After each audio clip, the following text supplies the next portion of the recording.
नमस्कार दोस्तों, मैं अंकित पटेल आपके अपने ऑनलाइन कोचिंग इंस्टीट्यूट कैरियर गुरु कोचिंग सेंटर में स्वागत करता हूं। एसएससी जीडी की परीक्षा निकटतम है और एसएससी जीडी की परीक्षा को ध्यान में रखते हुए हमने आज विलोम शब्द की सीरीज शुरू की है और ये विलोम शब्द की सीरीज आपको कई भागों में मिलेगी, जिसमें हम धीरे धीरे अध्ययन करेंगे। क्योंकि विलोम शब्द से प्रश्न पिछली परीक्षा में कई बार पूछे गए थे, कई प्रश्न पूछे गए, तो विगत कई वर्षों से पूछे भी जा रहे हैं। तो आइए देखते हैं विलोम शब्द के बारे में। चाहे वो विलोम शब्द अगर हम पढ़ रहे होते हैं, तो चाहे वो परीक्षा यूपी पुलिस की हो, चाहे वो आप परीक्षा जो दे रहे हैं आरओ या आरओ की दे रहे हो, और चाहे आप यूपी पीसीएस दे रहे हो, चाहे आप बीईओ की परीक्षा दे रहे हो, इन सभी परीक्षाओं में विलोम शब्द एक अपना महत्वपूर्ण स्थान रखता है और यहां से प्रश्न पूछे भी जाते हैं। तो आइए इसी सीरीज को आगे बढ़ाते हुए हम ध्यान देंगे। देखो, जो इंपॉर्टेंट होगा मैं उसको कहूंगा आप नोट कर लीजिए, बाकी बस आपको सिर्फ पढ़ना भर है। अगर आप 1 से 2 बार पढ़ लेंगे तो आपका विलोम शब्द का जो टॉपिक है पूरा समाप्त हो जाएगा, क्लियर हो जाएगा। आइए देखो, सामने लिखा हुआ है अंतर्द्वंद। अगर आप देख पा रहे हैं अंतर्द्वंद को, तो आप अंतर्द्वंद देख पा रहे होंगे। अंतर्द्वंद की शुद्ध वर्तनी भी देख लेंगे, जो हम देख रहे हैं साथ साथ अंतर्द्वंद की शुद्ध वर्तनी देख लेंगे। अंतर्द्वंद कहते हैं अपने अंदर जो द्वंद होता है, और वह उसका विलोम क्या होगा, बहिर्द्वंद, जो बाहर द्वंद होता है। बाहर द्वंद कहते हैं एक शोर के लिए, घमासान के लिए। ऐसे ही अंतर्मुखी होगा, फिर जिसका विलोम क्या होगा, बहिर्मुखी। अगला है अंदर, अंदर का रहता है बाहर। अंधकार, अंधकार का विलोम रहेगा प्रकाश। अकर्मक, अकर्मक का रहेगा सकर्मक। आपने जान रहे होंगे आप लोग कि आपने क्रियाएं पढ़ी थी, तो क्रियाएं में आपको 2 क्रियाएं बताई गई थी, एक होता है अकर्मक, दूसरा होता है सकर्मक। ऐसे अकाल, अकाल का विलोम होता है शुकाल। और आप आगे बढ़ेंगे, अग्र, अग्र का विलोम होता है पश्च। अग्र कहते हैं अगले के लिए, पश्च कहते हैं पिछले के लिए। तो देखो नीचे उसका विलोम भी आ गया है कि अग्र का मतलब अगला और पश्च का मतलब पिछला। अच्छा, अच्छा का होता है बुरा। ऐसे अधम, अधम का होता है उत्तम, या फिर उत्तम का विलोम कह सकते हैं अधम होता है। आप आगे देखें, अध्यवसाय, अध्यवसाय का होता है अनध्यवसाय। ऐसा व्यक्ति जो कोई ना कोई व्यवसाय में लगा हुआ है, अध्यवसाय, और जो कहीं नहीं लगा है वो अनध्यवसाय। ऐसे अधोमुखी और ऊर्ध्वमुखी, ऊर्ध्वमुखी और अधोमुखी। अधोगामी और ऊर्ध्वगामी। अति, अति का विलोम होता है अल्प, और अथ, अथ का विलोम होता है इति। ऐसे अनुकूल का विलोम होता है प्रतिकूल। अर्पण का होता है ग्रहण। अर्पण मतलब होता है देना, अर्पण कर देना, और ग्रहण मतलब ग्राह, मतलब ग्राहा, मतलब खुद को लेना। अनिवार्य और वैकल्पिक। अनिवार्य मतलब इंग्लिश में कंपलसरी, और वैकल्प मतलब ऑप्शनल। अच्युत का कहते हैं च्युत। अच्युत का होता है च्युत। अच्युत कहते हैं किसी पे विराजमान होना या किसी पे बने रहना। अच्युत मतलब होता है वहां से हट जाना। अस्त का रहेगा उदय। अवनत का उन्नत। अनुलोम का विलोम या प्रतिलोम। यहां इंपॉर्टेंट बात यह है कि अनुलोम का प्रतिलोम भी होता है और विलोम भी होता है। आपने देखा बाबा रामदेव अनुलोम विलोम करते हैं, वही तो अनुलोम का हम प्रतिलोम भी कर सकते हैं। अमित का होता है परिमित। अमित का होगा परिमित। ऐसे ही अपकार का होगा उपकार, या उपकार का कह सकते हैं अपकार होगा। आइए हम आगे देखते हैं।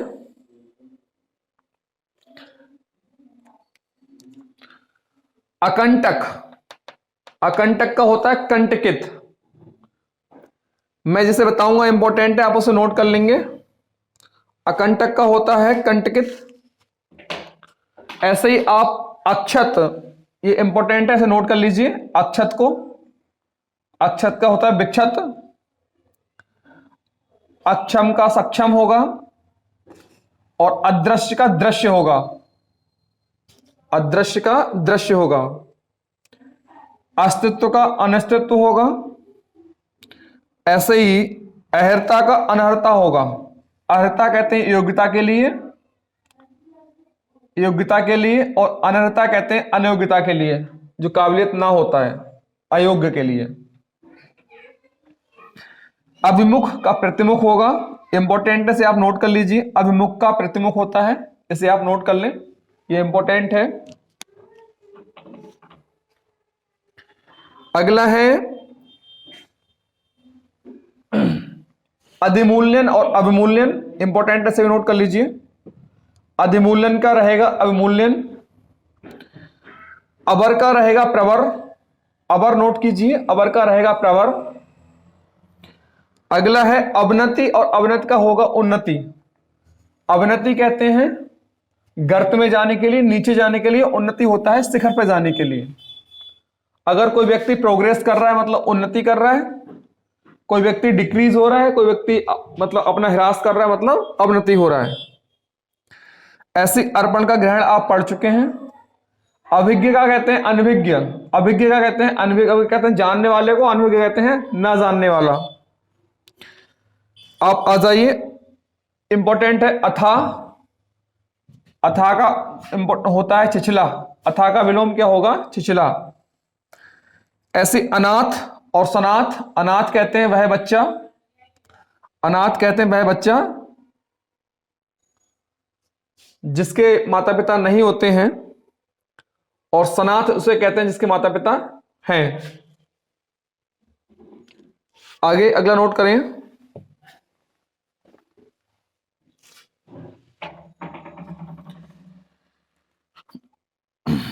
वही लिखाएंगे जो इंपॉर्टेंट है। आप अगला देखें, अग्रज, अग्रज का होता है अनुज।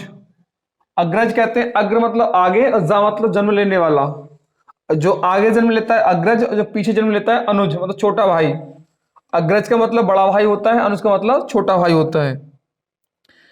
अगला है अवन, का अर्थ होता है अंबर, आप ध्यान से देख पा रहे होंगे।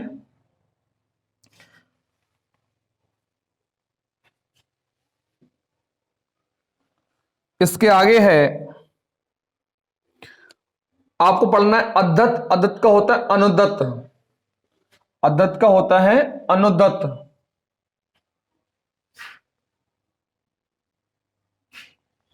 इसके आगे बढ़िए, अनुक्रिया, अनुक्रिया का रहेगा प्रतिक्रिया। फिर इसी के आगे चलते हैं, अपशकुन, अपशकुन का विलोम होगा शकुन, शकुन अपशकुन। फिर चल अचल, चल का क्या होता है अचल। फिर अनायास का होगा शायास, कोई घटना अनायास ही घटित हो गई तो अनायास का क्या होगा शायास। उत्थान का क्या होता है पतन, आप ध्यान से देख पा रहे होंगे, उत्थान, उत्थान का क्या होता है पतन, उत्थान का होता है पतन। फिर अगला है अतिथि, और अतिथि का होता है अतिथेय, इंपॉर्टेंट है, से नोट कीजिए। अतिथि को आप इंपॉर्टेंट नोट कीजिए, कर लीजिए। अगला है अल्पायु, अल्पायु का होगा दीर्घायु, अल्पायु को भी नोट किया जाए भाई, अल्पायु आपका इंपॉर्टेंट रहता है। अगला है अपना, अपना का होगा पराया, जानते ही आप, इंपॉर्टेंट है ये, इसे नोट कीजिए। अपेक्षा, अपेक्षा का विलोम होगा उपेक्षा, अपेक्षा का होगा उपेक्षा। अत्यधिक का विलोम होगा, अत्यधिक का होगा अल्प, यहां पे स्वल्प लिखा है, आप इसे अल्प भी कर सकते हैं, अत्यधिक को हम अल्प भी कह सकते हैं। और अगला है अनुरक्त, अनुरक्त का होता है विरक्त, अनुरक्त का होता है विरक्त, आप इसे नोट कर लीजिए। अनुरक्त का विरक्त भी होता है।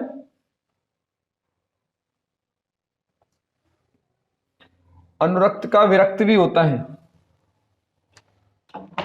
आगे बढ़ते हैं, अर्जन, अर्जन का होता है वर्जन, अर्जन का होता है वर्जन। और अवकाश, अवकाश का होगा अनवकाश, इंपॉर्टेंट नहीं है ये, देखो इंपॉर्टेंट है। अक्षर का होता है क्षर, ये बहुत ही इंपॉर्टेंट है, अक्षर का होता है क्षर। और वेरी वेरी वेरी इंपॉर्टेंट है, अमर का होता है मर्त्य, अमर का मर्त, ये मोस्ट इंपोर्टेंट है, आप लोग नोट कर लीजिए। अमर का मर्त्य होता है। अर्थ का अनर्थ आप जानते ही हैं। अगम का सुगम, अमृत का विष, यह जहर भी हो सकता है। अभ्यास का अनभ्यास, अमावस्या का पूर्णिमा। आप लोग कमेंट सेक्शन में कमेंट करके बताएंगे कि चंद्र ग्रहण कब होता है और सूर्य ग्रहण कब होता है। दोनों की तिथियां सामने लिखी हुई हैं। अनुग्रह का विग्रह, और अगला है अन्वय का अनन्वय, अन्वय का अनन्वय। फिर अगला है अधिक, और अधिक का होगा कम। फिर अगला है अतिवृष्टि, अतिवृष्टि का होगा अनावृष्टि। प्यारे बच्चों, अतिवृष्टि कहते हैं अधिक वर्षा, वर्षा की अधिकता के लिए, और अनावृष्टि कहते हैं वर्षा की कमी के लिए। ऐसे ही बेटा अल्प, अल्प का होता है प्रचुर, अल्प का मतलब कम और प्रचुर का मतलब अधिक। ऐसे ही अमीर, और अमीर का रहेगा गरीब, आप नोट कर लीजिए। आकर्षण, आकर्षण का रहेगा विकर्षण। अगला है आक्रमण। देखो आकर्षण का जो विकर्षण है ये मोस्ट इंपोर्टेंट है, इसे चाहो तो अंडरलाइन कर लो। आक्रमण का रहेगा प्रतिरक्षण। आस्तिक का नास्तिक जानते ही हैं, आस्तिक कहते हैं भगवान को मानने वाला, और नास्तिक भगवान को ना मानने वाला। आत्मीय का अनात्मीय, आत्मीय का रहेगा अनात्मीय। आत्मविश्वास का आत्म संशय। आलोक का तिमिर, आलोक का तिमिर, आलोक कहते हैं प्रकाश के लिए, तिमिर अंधेरे के लिए। आवश्यक मतलब अनावश्यक। आरोही अवरोही, असेंडिंग डिसेंडिंग आपने पढ़ी होंगी। आरोही कहते हैं चढ़ने के लिए, अवरोही उतरने के लिए। आरोही बढ़ता हुआ क्रम, अवरोही घटता हुआ क्रम। आय और व्यय, आयात निर्यात। आत्यांतिक परिमित, ये मोस्ट इंपोर्टेंट है, नोट कर लीजिए। आत्यांतिक परिमित रहेगा। आशंका विश्वास। आघात का अनाघात। आह्वान का विसर्जन। तो प्यारे बच्चों आह्वान जो लिखा हुआ है, आप आह्वान की शुद्ध वर्तनी देख लीजिए। आह्वान लिखने का तरीका यह होता है, आह्वान कहते हैं बुलाने के लिए, और विसर्जन कहते हैं त्यागने के लिए।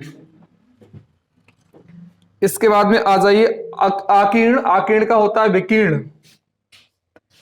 अगला है आकस्मिक, आकस्मिक का रहेगा सामयिक। आमिष का होता है निरामिष, आमिष कहते हैं मांस खाने वाला, निरामिष कहते हैं मांस ना खाने वाला। आनंदमय का होगा विषादपूर्ण। ऐसे आभ्यंतर का होगा बहा, इसे मोस्ट इंपोर्टेंट है, नोट कर लो। ये आपका मोस्ट इंपोर्टेंट है प्रश्न, आप इसे नोट कर लीजिए। आभ्यंतर का होगा बहा। अगला है, इसे छोड़ दीजिए, आगे जाओ। आराध्य का होगा दुराध्य, आराध्य का रहेगा दुराध्य। अगला है आवर्तक, आवर्तक का रहेगा अनावर्तक।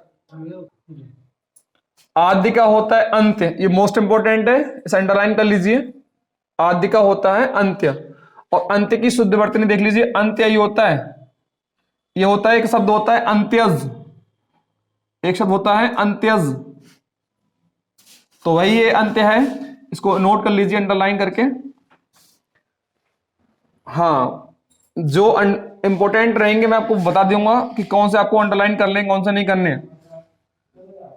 आप एक बार निगाह सब पे डाल लीजिए, लेकिन जो मोस्ट इंपोर्टेंट रहेंगे मैं उनको अंडरलाइन करवा दूंगा। अगला है आरंभ, आरंभ का अंत होता है। अगला है आहूत, आहूत का अनाहूत। आहूत बुलाने, जिसको बुलाया गया हो, आहूत किया गया हो। अनाहूत जिसे ना बुलाया गया हो। ऐसे आमंत्रित का हो जाएगा अनामंत्रित, वही बुलाने वाली बात ही है। आहार्य का अनाहार्य। आडंबर का सादगी, ये इंपोर्टेंट है, नोट कर लीजिए, अंडरलाइन कर लो इसे। आडंबर का सादगी। आर्य का अनार्य, ये भी इंपोर्टेंट है, नोट कर लो इसे। आज्ञा का अवज्ञा, आज्ञा का अवज्ञा, इसे भी आप नोट कर लें। बस एक मिनट ध्यान दें। अगला हम शुरू करते हैं, और अगला रहेगा आपका आर्द्र और शुष्क। देखो भाई इंपॉर्टेंट है, आर्द्र को कहते हैं आर्द्र, नमी को कहते हैं, और शुष्क सूखे को कहते हैं। तो आर्द्र का जो रहेगा वो रहेगा शुष्क। ऐसे यहां पे आप देख लीजिए, उष्ण का होता है शीत, या फिर शीत का होता है उष्ण। तो आप ध्यान रखेंगे, आर्द्र का रहेगा शुष्क और उष्ण का रहेगा शीत। आगे बात करते हैं आश्चर्य की। तो आश्चर्य का होगा अनाश्चर्य, आवर्त का होगा अनावर्त, आदि का रहेगा अंत, आदि का अंत।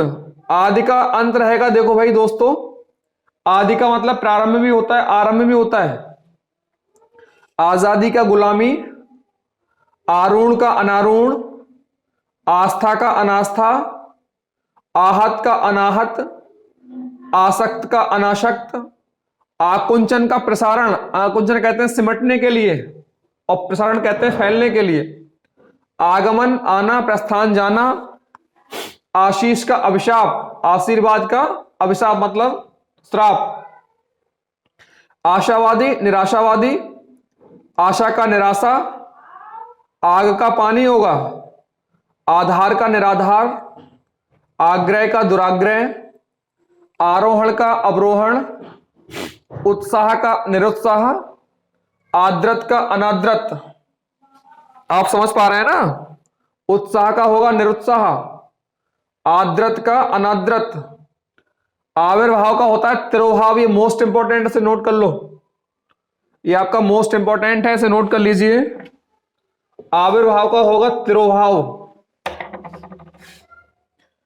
आध्यात्मिक का भौतिक, ये मोस्ट इंपॉर्टेंट है, आध्यात्मिक का भौतिक, ये मोस्ट इंपॉर्टेंट, नोट कर लीजिए।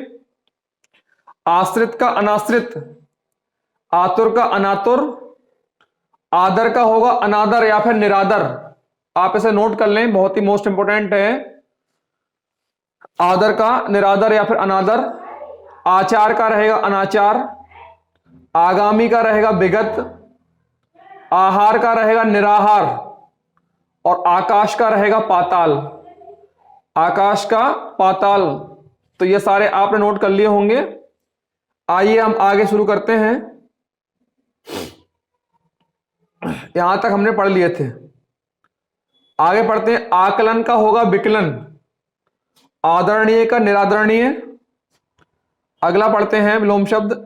इच्छुक का रहेगा अनिच्छुक, इच्छुक का अनिच्छुक, इष्ट का अनिष्ट, इष्ट का अनिष्ट। ये हमारे इष्ट देवता है, अनिष्ट, इष्ट हो गया अच्छा काम, अनिष्ट मतलब बुरा काम। इच्छा का अनिच्छा, इति का अर्थ, ये मोस्ट इंपॉर्टेंट है, आप ऐसे लिख लें, इति का अर्थ जो लिखा है ये मोस्ट इंपॉर्टेंट है। ऐसे ही इतिश्री, इतिश्री का क्या होगा श्री गणेश। ऐसे ही इहलोक का होगा परलोक। इतिश्री कहते हैं कोई काम समाप्त होने होता है तब, और श्री गणेश किसी काम का आरंभ करते हैं तब। ऐसे ही इहलोक का परलोक, इधर का उधर, और इज्जत का बेइज्जत। आप लोगों ने आज विलोम शब्द पढ़े और आपने देखा कि हमने विलोम शब्द की पूरी सीरीज पढ़ ली थी। इसकी जो अगली सीरीज रह गई है वो हम आपको कल पढ़ाएंगे, और कल इस पे चर्चा होगी, और इस चर्चा के माध्यम से आप अपना कोर्स कंप्लीट कर रहे होंगे। आपको 3 से 4 वीडियो में विलोम शब्द की मिलेंगी। इन तीनों चारों वीडियो में विलोम शब्द में आप अपना पूरा सिलेबस पूरा कर पा रहे होंगे। आपको फिर ध्यान देना है, जो मैंने बताया कि मोस्ट इंपॉर्टेंट है, बस वही लिखना है, सारे नहीं लिखने, सारे बस एक बार सरसरी निगाहों से पढ़ लेना है। तो जो लोग हमारे चैनल को सब्सक्राइब नहीं किए, सब्सक्राइब कर लें, और वीडियो को लाइक करें, चैनल को सब्सक्राइब करें और कमेंट करें। जय हिंद।